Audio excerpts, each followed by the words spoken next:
E di se jam vetëm një plumb larg vdekjes. Nëse kam bërë diçka, ajo ka qenë përgatitja e forcave tona për largimin e amerikanëve. E kemi përballuar valën e parë të sulmeve në maj. Problemi kryesor ka qenë gjithnjë nëse amerikanët do të largohen ose jo. Kjo situatë vazhdoi për 2 vjet. Një proces paqësor është themeli i çdo skenari. Kur talibanët të kuptojnë se nuk e rrëzojnë dot qeverinë, duhet të pranojnë skenarin e paqes.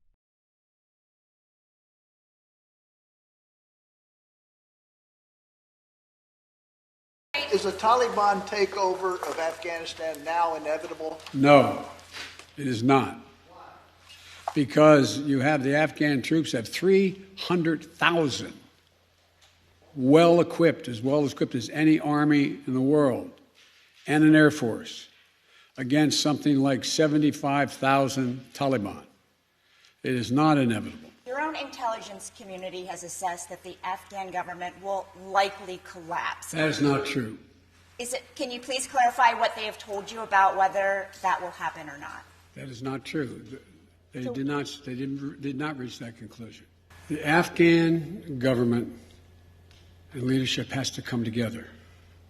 They clearly have the capacity to sustain the government in place. We're back inside, just showing you again, Presidential Palace.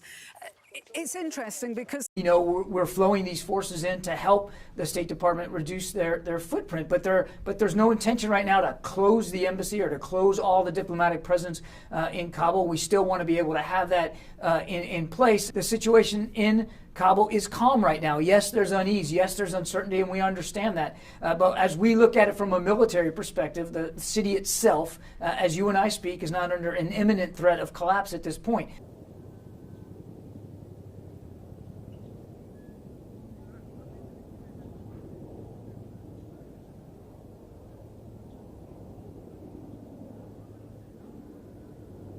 Let's take a step back. This is manifestly not Saigon.